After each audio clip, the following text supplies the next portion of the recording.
So what is a macro and why should you learn to use them? Well, a macro is a built-in feature in Excel and other Microsoft applications that allows you to record an action or a series of actions and execute those actions all at once. This can definitely help you to be very efficient and save you a lot of time. Let's demonstrate how macros are used. So let's say you work in the accounts department and every morning you receive this sales report which you then forward to your manager. But as you look at the data, you find that it looks kind of dull, and so you want to add some formatting to the table so when this information gets to your manager, it's much more appealing and digestible. Perhaps you come to the table heading and you make the heading fonts bold.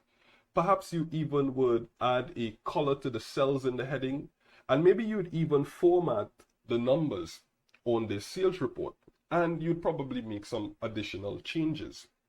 Well, rather than every morning you having to go through all of those steps to format this table, what you can do instead is record a macro that entails all of those steps, and then you can initiate all of those steps in just the click of one button. So how do you record a macro? Well, the record macro feature is located in the developer tab. Now by default, the developer tab is hidden. In order to access that tab, you need to click File, select More, Options, go to Customize Ribbon, and you want to go across here and ensure that this checkbox next to Developer is selected. Next, click OK, and that's going to give you access to the Developer tab. When you click the Developer tab, as you look across here to the left, you're going to see this group called Code, and to the top here is the Record Macro feature. So let's record our macro for formatting our table. So I'm going to click Record Macro. That's going to open the Record Macro window, and it asks me for some information. I need to give my macro a name.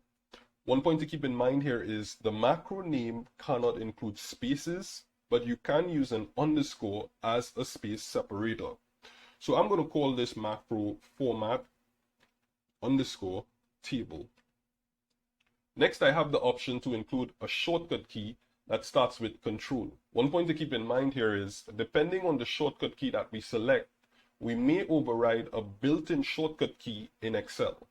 For example, if I selected C as my shortcut key, well then that means I'm going to press Control and C to activate my macro, and that's going to override the built-in copy shortcut key. What I can do instead is select Shift and C at the same time, and so now in order to activate my macro, I need to select Control, Shift and C. Next, let's give our macro a description. I'm going to describe this as Formats Sales Report. Now keep in mind, once we click OK, Excel is going to start recording our actions. So let's add some formatting to our table. Let's make the fonts in our table heading bold. Let's add a color to the table heading. Let's put dollar signs in front of all of these numbers. Let's total these figures. Let's expand the column width so that we could see the totals. Let's make the totals bold. Let's add a border to those totals. Let's add borders to our heading. Finally, let's apply some conditional formatting that highlights any gross sales that exceeded 70,000.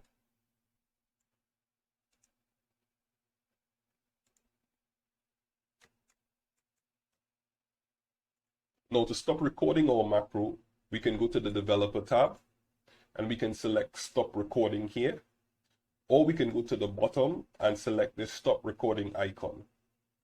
So we've just recorded our macro. Now let's test it out. This is the raw data that we started off with. Always save your data before you run your macro, because whenever we run a macro, the actions that the macro performs cannot be undone using the undo feature.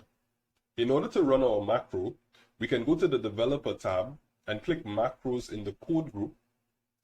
And here you can see a list of all of our macros. Here's the macro that we created earlier. we can click run, and that's going to execute our macro. Alternatively, we could use the shortcut key that we created earlier to run our macro, which was Control Shift and C. Let's apply that. So it looks like our macro worked perfectly.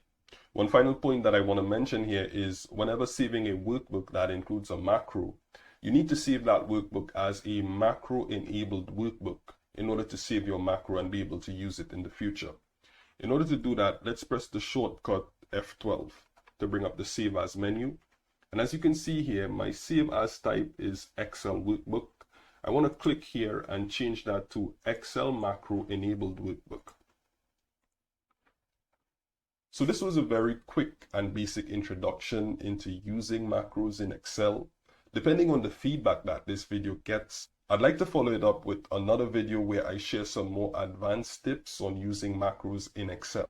If you benefited from what I shared today, then I'd appreciate if you gave this video a like, and you can also subscribe to the channel. So I want to thank you for dropping by, and bye.